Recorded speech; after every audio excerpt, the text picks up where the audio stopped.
اعوذ باللہ من الشیطان الرجیم بسم اللہ الرحمن الرحیم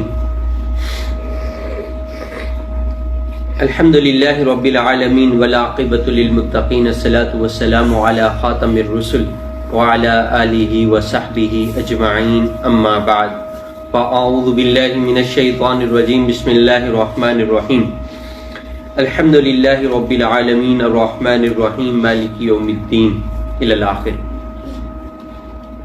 سب سے پہلے تو ہمیں یہ سمجھنا چاہیے کہ قرآن مجید ہدایت کی کتاب ہے، دنیا آخرت کی کامیابیوں کا ضامن ہے۔ اگر ہم دنیا آخرت میں کامیاب ہونا چاہتے ہیں تو قرآنی علوم کے ساتھ جڑنا ضروری ہے۔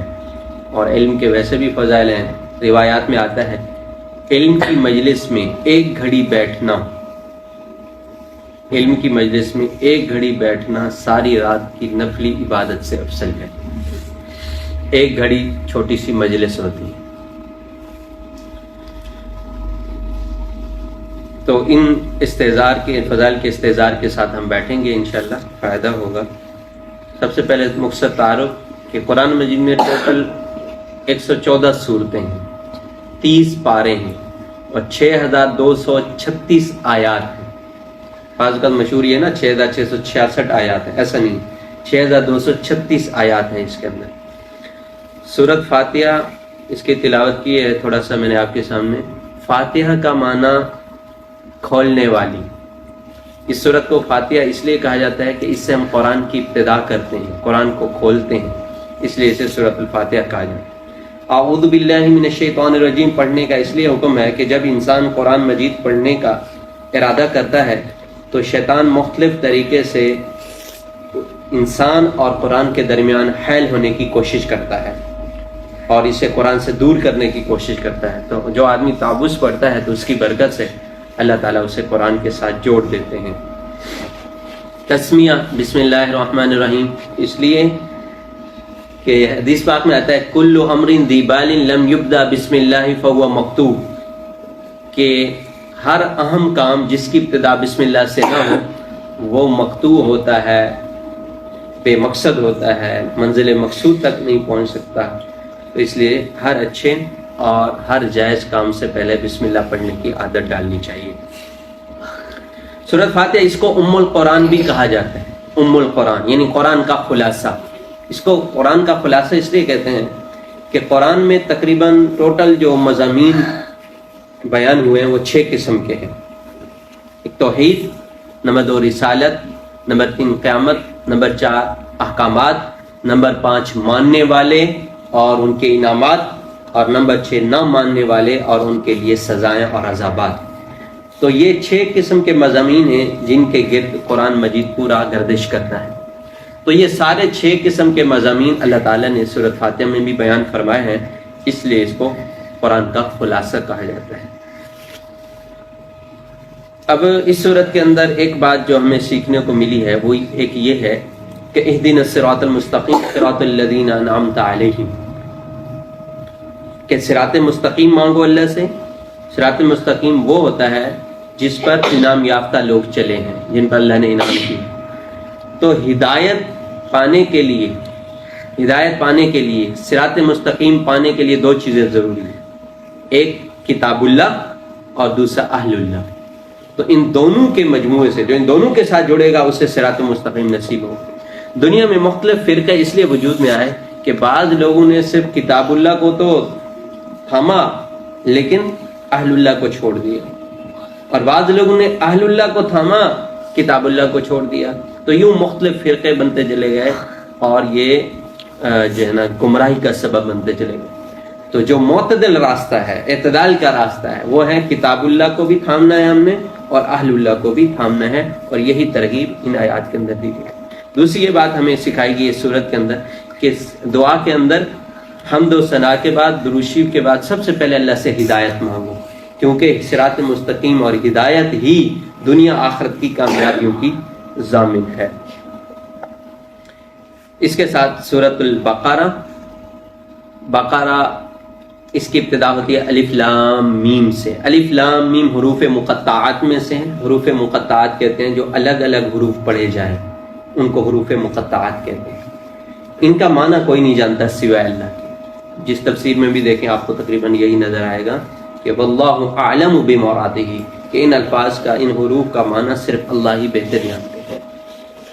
تو اس لفظ سے ابتدا کرنے کی جو حکمت ہے مجھے جو نظر آتی ہے وہ یہ ہے کہ ہمیں بتایا جا رہا ہے کہ تم دنیا کے جتنے بڑے علوم حاصل کر لو، تمہارا علم ناقص ہے. حقیقی اور کامل علم اللہ کے پاس ہے.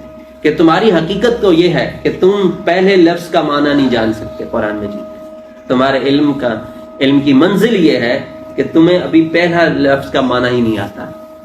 تو یہ ہمیں اللہ تعالیٰ گویا کے اصول بتا رہے ہیں کہ اگر آسمانی علوم سے استفادہ کرنا چاہتے ہو اور ان کے مطابق اپنی زندگی کو ڈھالنا چاہتے ہیں تو اپنے اندر عاجزی اور انکساری پیدا کرو. تکبر، عجب، خود پسندی، اس سے اپنے آپ کو باز رکھو گے تو قرآن سے استفادہ کر سکو گے، ورنہ قرآن سے فائدہ نہیں اٹھا سکو گے. آگے اللہ تعالیٰ ارشاد فرماتے ہیں متقین کی صفات الذین یؤمنون بالغیب ویقیمون الصلاۃ الی الآخر. متقین لوگ کون ہیں؟ آج ہر بندہ کہتا ہے میں متقی ہوں. متقین وہ ہیں جو قرآن نے بیان کی. سب سے پہلے ان کی صفت یہ ہے کہ غیب پر ایمان لاتے ہیں. غیب کی چیزیں جو ہمیں نظر نہیں آتی، فرشتے ہیں، قبر کی زندگی ہے، حشر کا میدان ہے، جنت جہنم ہے، یہ ساری چیز. دوسرے نمبر پہ نماز کو قائم کرتے ہیں. تیسرے نمبر پہ زکوٰۃ دیتے ہیں، صدقے دیتے ہیں. چوتھے نمبر پہ قرآن پر بھی ایمان رکھتے ہیں، قرآن سے پہلے جتنی کتابیں نازل ہوئی ان پر بھی ایمان رکھتے ہیں، اور آخرت پر بھی یقین رکھتے ہیں. یہی لوگ فلاح والے ہیں، یہی متقین ہیں. تو یہاں ایک لفظ جو ہے وما انزل من قبلک، یہاں علماء نے لکھا ہے مسئلہ ختم نبوت ہے، یعنی آپ صلی اللہ علیہ وسلم کی ختم نبوت یہاں ثابت ہو رہی ہے. تو اس لیے ختم نبوت کا انکار کفر ہے. آج کل ہمارے معاشرے میں ایسے لوگ پائے جاتے ہیں جو آپ صلی اللہ علیہ وسلم کو آخری نبی نہیں مانتے، تو یہ قادیانی کہلاتے ہیں. تو قادیانی بھی کافر ہے، ظالم ہے، اور قادیانی کی حمایت کرنے والے بھی ظالم ہیں. کیونکہ قادیانیوں کا مسئلہ یہ کسی مولوی کا بنایا ہوا نہیں ہے، یہ قرآن اور حدیث سے ثابت ہے کہ یہ کتنا ظالم ہے اور کفر کے کتنے پرلے درجے تک پہنچے ہوئے لوگ. اللہ ان کی شر سے امت کو محفوظ فرمائے. آگے اللہ تعالیٰ نے وَمِنَ النَّاسِ مَن يَقُولُ آمَنَّا بِاللَّهِ وَبِالْيَوْمِ الْآخِرِ وَمَا هُمْ بِمُؤْمِنِينَ. یہاں سے منافقین کی صفات بیان کی ہیں. منافق لوگ کون ہیں؟ جو ظاہراً تو کہتے ہیں مومن ہیں، ایمان والے ہیں، کلمہ پڑھتے ہیں، لیکن دل میں کفر چھپائے بیٹھے ہیں. ان کی ایک صفت یہ ہے کہ اللہ کو دھوکہ دینے کی کوشش کرتے ہیں، ایمان والوں کو دھوکہ دینے کی کوشش کرتے ہیں، جھوٹ بولتے ہیں، دھوکہ دیتے ہیں، دھنتر بنتے ہیں. دلوں کے اندر ان کے دلوں میں بغض ہوتا ہے اہل علم کے لیے، علماء کے لیے، صحابہ کے لیے، اور اسی طرح کینہ ہوتا ہے. اور اعلان نعرہ لگاتے ہیں کہ ہم اصلاح کے کام کر رہے ہیں، لیکن حقیقت میں وہ فساد مچا رہے ہوتے ہیں. مختلف ہسپتالیں بھی بنائیں گے، غریبوں کو راشن بھی دیں گے. ظاہراً یہ لگے گا یہ اچھے کام کر رہے ہیں، لیکن اس کے بدلے میں لوگوں کا ایمان خریدیں گے، تو ایمان کے سودے کریں گے. تو یہ ظاہراً اصلاح کے کام نظر آئیں گے، لیکن حقیقت میں یہ فساد مچا رہے ہوں گے، لوگوں کو اللہ سے دور کر رہے ہوں گے. اور اسی طرح صحابہ کے بارے میں بغض رکھتے ہیں. یہ مختلف علامات ہیں منافقین. اور یہاں آگے منافقین کی صفت یہ بیان کی ہے وَإِذَا قِيلَ لَهُمْ آمِنُوا كَمَا آمَنَ النَّاسِ. جب ان سے کہا جاتا ہے نا کہ صحابہ کی طرح ایمان لاؤ، تو یہ صحابہ پر تنقید کرتے ہیں کہ بے وقوف لوگ تھے صحابہ، ہم ان کی طرح ایمان لائیں. تو اللہ خود میدان میں آیا. جب انہوں نے صحابہ پہ تنقید کی تو اللہ نے کہا یہ خود بے وقوف ہیں، میرے صحابہ تو کائنات کے سب سے عظیم ترین لوگ ہیں. اس کے ساتھ آگے آیت نمبر 23 کے اندر قرآن مجید نے ایک چیلنج دیا ہے کافروں کو. وَإِن كُنتُمْ فِي رَيْبٍ مِّمَّا نَزَّلْنَا عَلَىٰ عَبْدِنَا. یہ کافر لوگ انکار کرتے تھے نا قرآن کا، تو اللہ نے چیلنج دیا ہے کہ بھئی اگر یہ قرآن اللہ کی طرف سے نہیں ہے، وہ کہتے تھے اللہ کی طرف سے نہیں ہے، کافر کہتے تھے، تو اللہ نے چیلنج دیا کہ بھئی اگر یہ اللہ کی طرف سے نہیں ہے، کسی بندے کا بنایا ہوا ہے، تو تم بھی بنا کے دکھاؤ. پورا قرآن نہیں، صرف ایک سورت بنا کے دکھاؤ. قرآن نے شروع سے چیلنج کیا. 1500 سال ہونے والے ہیں اور آگے قیامت تک یہ چیلنج برقرار ہے. دنیا کے سارے کافر مل کر بھی ایک سورت اِنَّا أَعْطَيْنَاكَ الْكَوْثَرَ جیسی سورت نہیں لا سکے، آج تک نہیں لا سکے، آئندہ بھی نہیں لا سکیں گے. تو یہ قرآن کا چیلنج ہے. یہ کسی سائنسدان کا نظریہ نہیں ہے جو غلط ثابت کر دیا جائے. یہ قرآن کا چیلنج ہے. ساری دنیا کے کافر مل کر بھی اس چیلنج کو قبول کرنے کے لیے تیار نہیں ہے. آگے اللہ تعالیٰ نے آیت نمبر 30 کے اندر جو ہے نا اس سے آگے حضرت آدم علیہ السلام کی پیدائش کا ذکر کیا، کیسے پیدا کیا ان کو. وَإِذْ قَالَ رَبُّكَ لِلْمَلَائِكَةِ إِنِّي جَاعِلٌ فِي الْأَرْضِ خَلِيفَةً. یہاں سے آدم علیہ السلام کے پیدا کرنے کا واقعہ ہے. تو آدم علیہ السلام کو اللہ نے مسجود الملائکہ بنایا، فرشتوں کو حکم دیا کہ اس کو سجدہ کرو، اور اپنا جانشین بنایا. تو اس پورے واقعے میں چند باتیں ہمیں ملتی ہیں کہ فرشتوں کے لیے مسجود الملائکہ بنایا گیا انہیں. اس کی وجہ بیان کی ہے قرآن مجید کے اندر، اللہ نے خود بیان کیا، علم کو بیان کیا. علم کی وجہ سے اللہ نے انہیں مسجود الملائکہ کا مرتبہ عطا کیا. تو علم کی قدر یہ ہمیں اس واقعے سے پتہ چلتی ہے کہ علم کی، علماء کی قدر دل کے اندر ہو. دوسرا یہ کہ جانشین بنایا آدم علیہ السلام کو، خلیفہ بنایا. خلیفہ وہ ہوتا ہے جو بادشاہ کے احکامات کی تنفیذ کرتا ہے عوام پر، لوگوں پر. تو انبیاء خلیفہ ہوتے ہیں اللہ کے، پھر انبیاء کے بعد علماء، العلماء ورثۃ الانبیاء. علماء خلیفہ ہوتے ہیں، اللہ کے نمائندے ہوتے ہیں جو اللہ کے احکامات کو دنیا والوں پر نافذ کرنے کی کوشش کرتے ہیں. تو اس سے اب ایک بات ہمیں یہ سمجھ میں آتی ہے کہ پوری کائنات میں اللہ کے احکامات کو نافذ کرنے کے لیے ضروری ہے کہ علماء سیاست میں ہوں، اہل اللہ سیاست میں ہوں، حکومتی ایوانوں میں ہوں. جب علماء نہیں ہوں گے سیاست میں، حکومتی ایوانوں میں نہیں ہوں گے، تو پھر یہ جو خلیفہ بنانے کا مقصد ہے یہ پورا نہیں ہوگا. جب علماء حکومتی اقتدار میں نہیں ہوں گے، حکومتی سطح پر نہیں ہوں گے، تو پھر اللہ کے احکامات کو کیسے نافذ کیا جائے گا.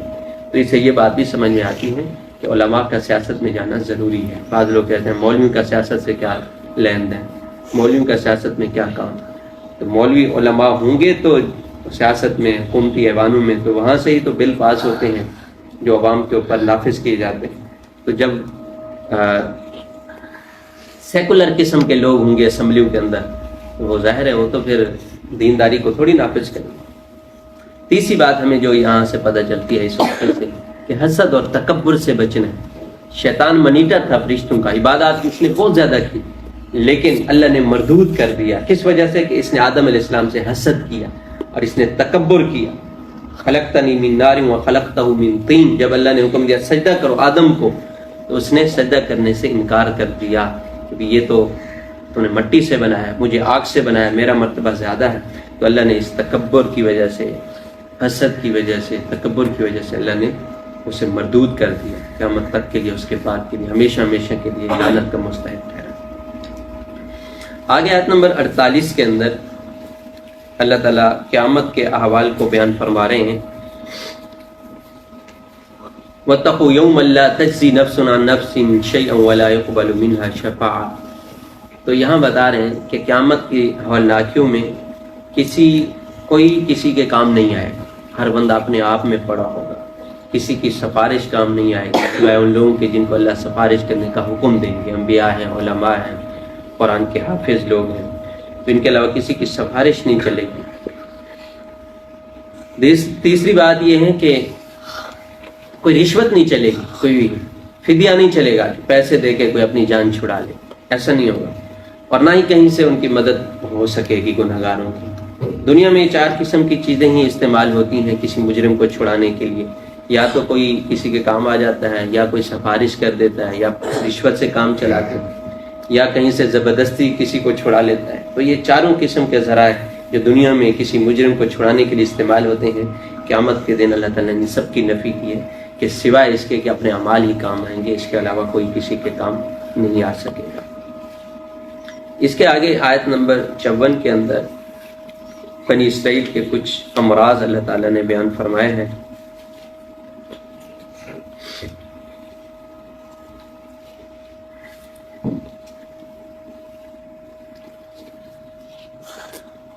وَإِذْ قَالَ مُوسَىٰ لِقَوْمِهِ يَا قَوْمِ إِنَّكُمْ ظَلَمْتُمْ أَنفُسَكُمْ بِاتِّخَاذِكُمُ الْعِجْلَ.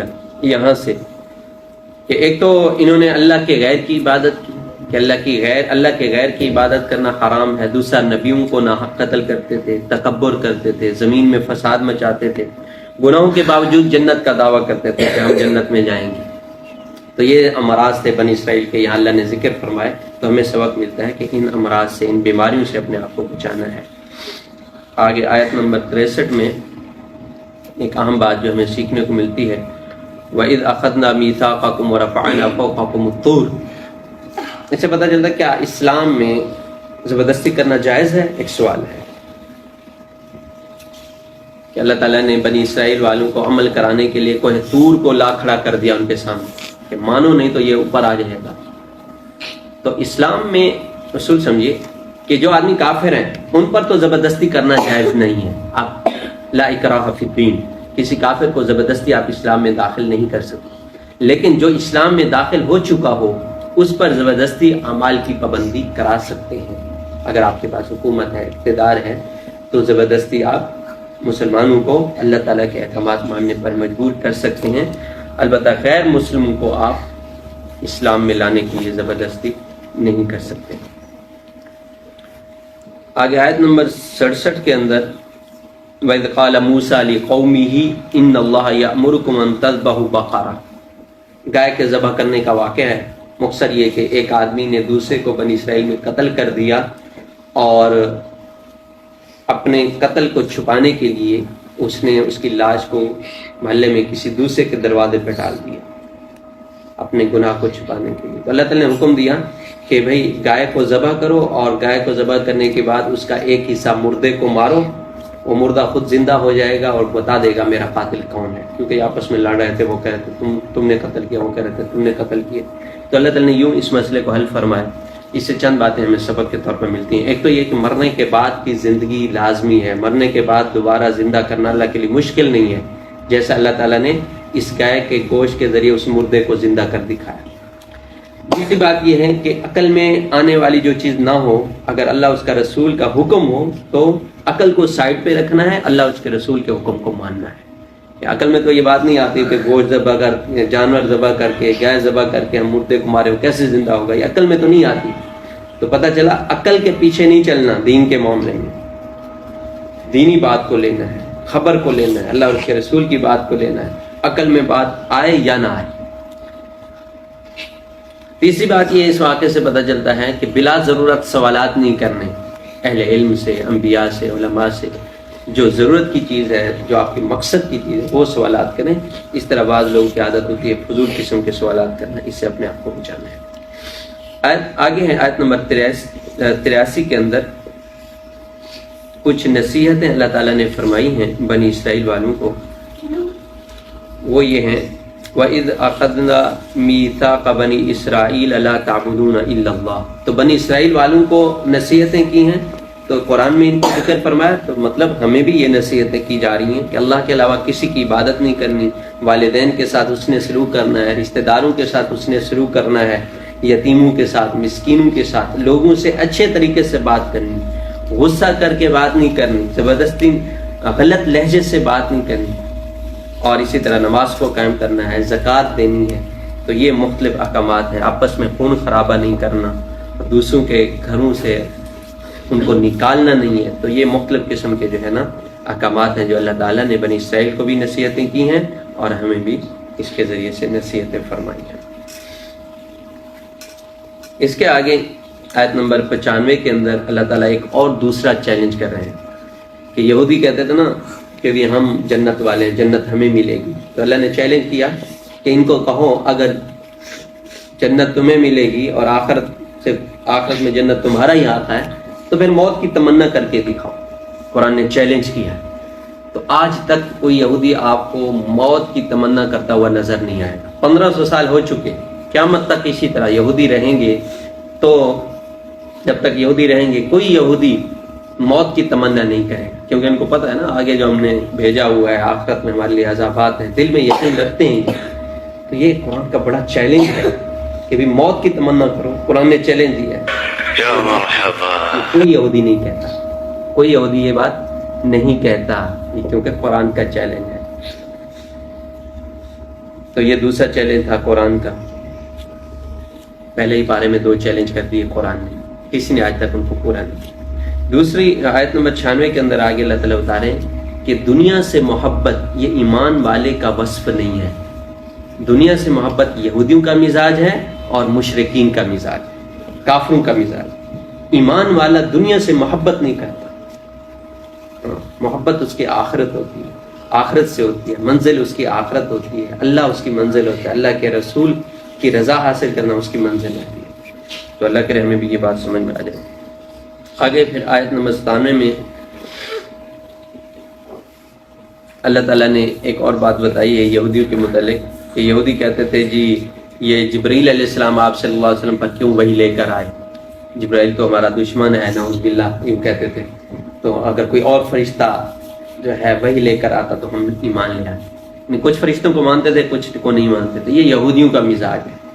مومنوں کا مزاج یہ ہے کہ ایمان والے پورے کے پورے اسلام میں داخل ہوتے ہیں، سارے نبیوں کو مانتے ہیں، ساری کتابوں کو مانتے ہیں، سارے صحابہ کو مانتے ہیں۔ تو کچھ صحابہ کو ماننا اور ساروں میں سے کچھ کو چھوڑ دینا، یہ بھی یہودیوں کا مزاج مجھے لگتا ہے۔ جیسے یہودیوں نے کہا کچھ فرشتوں کا مانتے ہیں، کچھ کو نہیں مانتے ہیں۔ آگے آیت نمبر 102 کے اندر اللہ تعالیٰ جادو کے متعلق بتا رہے ہیں، وَاتَّبَعُوا مَا تَتْلُو الشَّيَاطِينُ عَلَى مُلْكِ سُلَيْمَانَ، کہ جادو کی حقیقت کو اللہ نے واضح کیا۔ ایک تو اس میں سارے واقعے میں ہمیں یہ پتہ چلتا ہے کہ بلا ضرورت جادو کو سیکھنے سے انسان کفر کے قریب پہنچ جاتا ہے۔ بلا ضرورت جادو کو نہیں سیکھنا، کیونکہ کالا جادو خاص طور پر سیکھتا ہی وہ بنتا ہے جو شریعت کا انکار کرتا ہے، شریعت کے اللہ تعالیٰ کی کسی شاعر اسلام میں سے کسی نہ کسی چیز کی بے ادبی کرتا ہے، تب جا کے وہ کالا جادو سیکھتا ہے، تو یقیناً وہ کفر ہے۔ تو کالا جادو کو تو نہیں سیکھنا، اور بلا ضرورت اس لیے کہا ہے کہ بعض کا جادو سیکھنا پڑتا ہے جادوگروں کے شر سے بچنے کے لیے، تو وہ اس نیت سے، اور اس میں یہ ہے کہ کسی دینی شاعر کی، اسلامی شاعر کی ناقدری نہ کرنی پڑے۔ اگر اس طور پر کوئی آدمی سیکھتا ہے تو پھر تو اس کے لیے جواز بن سکتا ہے، بلا ضرورت سیکھنا انسان کو کفر کے قریب کر دیتا ہے۔ اس کے ساتھ ایک بات ہمیں یہ بھی سمجھائی گئی ہے کہ کلی طور پر آپ جادو کا انکار بھی نہیں کر سکتے کہ اس میں تاثیر نہیں ہے، اس میں تاثیر ہوتی ہے۔ جیسے پانی سے پیاس بجھتی ہے، کھانے سے بھوک مٹتی ہے، اسی طرح جادو کے بھی اثرات ہوتے ہیں، لیکن وہ ہوتے ہیں اللہ کے حکم سے۔ ذات خود جادو مؤثر نہیں ہوتا، اللہ کے حکم سے وہ مؤثر بنتا ہے۔ جیسے پانی سے پیاس بجھتی ہے تو اللہ کے حکم سے بجھتی ہے، دراصل بھوک سے کھانے سے بھوک مٹتی ہے تو وہ دراصل اللہ کے حکم سے مٹتی ہے۔ تو اسی طرح جادو کے اندر بھی تاثیر ہے، تاثیر کا آپ انکار نہیں کر سکتے، لیکن یہ یقین نہیں رکھنا چاہیے کہ یہ جادو بذات خود مؤثر ہے، بذات خود مؤثر نہیں ہے، بلکہ اللہ کے حکم سے اس کے اندر تاثیر ہوتی ہے۔ ہاں البتہ جادو سے بچنے کے لیے ہمیں مختلف اعمال کرنے چاہیے جو آپ صلی اللہ علیہ وسلم نے حدیث کی کتابوں میں بتائے ہیں۔ تو جیسے آخری 2 کل ہیں، ان کو صبح شام پڑھ لینا چاہیے۔ آج کل منزل کے عنوان سے جو کتاب ملتی ہے اس کا جو ہے نا، ہمارے استاد جی تو کہتے تھے آج کل فتنوں کا دور ہے، 5 مرتبہ روزانہ پڑھ لینی چاہیے۔ تو ہم جادو ہمارے اوپر اس لیے بھی اثر کر جاتا ہے کہ بعض اوقات ہم جادو سے بچنے کے لیے جو طریقے ہمیں حدیث کی کتابوں میں ملے ہیں وہ نہیں اپناتے، قرآن سے دور رہتے ہیں، نمازیں نہیں پڑھتے، تو ایسے آدمی کے اوپر تو ظاہر ہے جادو کے اثرات پھر ہوں گے۔ اگلی بات یہ ہے کہ تعویذ گنڈے کو غلط مقاصد کے لیے استعمال کرنا بھی حرام ہے۔ جائز تعویذ، نیک کاموں کے لیے تعویذ تو کوئی مسئلہ نہیں، وہ تو ثابت ہے صحابہ سے بھی، لیکن غلط حرام مقاصد کے لیے، غلط مقاصد کے لیے دوسروں کو ایذا پہنچانے کی نیت سے یہ تعویذ گنڈے کرنا یہ بھی حرام ہے۔ آگے جو ہے آیت نمبر 104 کے اندر ایک مسئلہ ہمیں یہ معلوم ہوتا ہے کہ کیا ہمیں یا ایھا الذین آمنوا لا تقولوا راعینا، کیا ہم مولا علی کہہ سکتے ہیں؟ یعنی اس آیت کے پس منظر میں یہ مسئلہ بھی نکلتا ہے، کیا ہم حضرت علی رضی اللہ تعالیٰ عنہ کو مولا کہہ سکتے ہیں؟ تو اس کو سمجھنا چاہیے۔ اگر تو سامنے والا مجمع سمجھدار ہو، وہ عربی کو سمجھنے والے ہوں، صحیح عقیدے والے لوگ ہوں، تو ان کے سامنے تو کہنے میں کوئی حرج نہیں ہے، کیونکہ صحیح حدیث سے ثابت ہے۔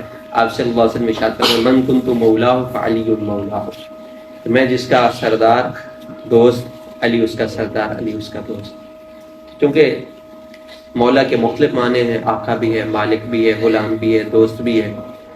تو اگر اس کو دوست کے معنی میں لیا جائے تو ٹھیک ہے، کوئی حرج نہیں. لیکن جیسا کہ جس معاشرے کے اندر ایسے لوگ ہوں جو مولا کو مالک یعنی اللہ کے برابر سمجھتے ہوں، اللہ کے معنی میں، الہ کے معنی میں لیتے ہوں، تو جس معاشرے میں ایسے لوگ ہوں تو وہاں پھر مولا علی نہیں کہنا چاہیے.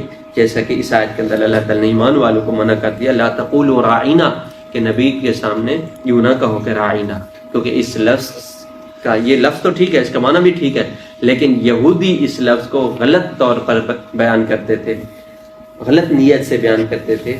لفظ تو صحیح تھا لیکن اس کو بگاڑ کے اور غلط معنی مراد لے کر اس کو استعمال کرتے تھے. تو اللہ تعالیٰ نے صحابہ کو بھی منع کر دیا کہ یہ ٹھیک لفظ جو ہے یہ بھی تم نہ بولو، بلکہ اس کی جگہ پہ وقول انظرنا بول دیا کرو، گویا کہ یہ اس کا مترادف ہے.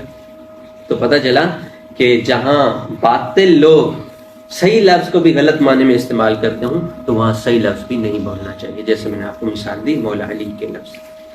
آگے آیت نمبر 124 میں اللہ تعالیٰ ابراہیم علیہ السلام کی آزمائشوں کا ذکر فرما رہے ہیں. وَإِذِ ابْتَلَىٰ إِبْرَاهِيمَ رَبُّهُ بِكَلِمَاتٍ فَأَتَمَّهُنَّ، کہ اللہ تعالیٰ نے ابراہیم علیہ السلام کو امام بنایا لوگوں کا. اس سے پہلے بتایا کہ ہم نے انہیں مختلف طریقوں سے آزمایا ہے. آگ میں ڈالا گیا، وطن سے بے وطن ہوئے، چھوٹے بچے کو اور اپنی گھر والی کو بیابان میں چھوڑ کر آ گئے، پھر بچہ جب بڑا ہو گیا تو اسی بچے کو ذبح کرنے کا حکم دیا. مختلف آزمائشیں ڈالی گئی. تو بہت ساری آزمائشوں سے گزرنے کے بعد اللہ نے انہیں امام بنایا. کسی آدمی کو مرتبہ اگر ملتا ہے تو پیچھے اس کی قربانیاں بھی ہوتی ہیں. تو لہٰذا کسی صاحب مرتبہ کو دیکھو تو بجائے اس سے حسد کرنے کے ان صفات کو اپنانے کی کوشش کرنی چاہیے جن صفات اور قربانی کی وجہ سے وہ اس مقام تک پہنچا ہے، نہ کہ اس کے ساتھ حسد کرنا چاہیے. اس کے ساتھ آگے آیت نمبر 133 کے اندر اللہ تعالیٰ ام کنتم شہداء اذ حضر یعقوب الموت اذ قال لبنیہ ما تعبدون من بعدی، یہاں یہ ذکر فرما رہے ہیں کہ اولاد کے لیے سب سے، جو علماء نے مطلب اس آیت سے یہ مسئلہ نکالا ہے کہ اولاد کے لیے سب سے بہترین جو تحفہ ہے، بڑا تحفہ ہے، وہ دین و اخلاق کی تعلیم ہے. دین و اخلاق کی تعلیم جو نبیوں نے اپنے اولاد کو سکھائی ہے، ٹھیک ہے نا، دی ہے.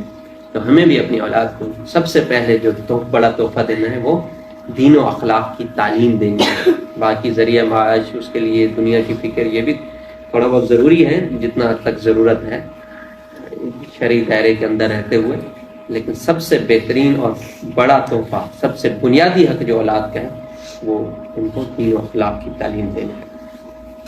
اس کے ساتھ آخر میں 137 نمبر آیت کے اندر اللہ تعالیٰ نے پھر جو ہے نا صحابہ کے ایمان کو، ان کے اعمال کو ایمان والوں کے لوگوں کے لیے معیار قرار دیا ہے. اللہ تعالیٰ ارشاد فرماتے ہیں فَإِنْ آمَنُوا بِمِثْلِ مَا آمَنْتُمْ بِهِ فَقَدِ اهْتَدَوْا، کہ اگر لوگ ہدایت چاہتے ہیں تو پھر صحابہ جیسا ایمان اور ان جیسا عمل ضروری ہے. صحابہ کے اوپر تنقید کر کے تم ہدایت نہیں پا سکتے. صحابہ جیسے اقتدا کیے بغیر تم اللہ کے قریب، اللہ کے رسول کے قریب نہیں بھٹک سکتے. تو اللہ تعالیٰ نے لوگوں کی کامیابی کے لیے، کوئی کامیاب ہونا چاہتا ہے، ہدایت چاہتا ہے، تو اسے صحابہ کی پیروی کرنی پڑے. فَإِنْ آمَنُوا بِمِثْلِ مَا آمَنْتُمْ بِهِ فَقَدِ اهْتَدَوْا. اللہ تعالیٰ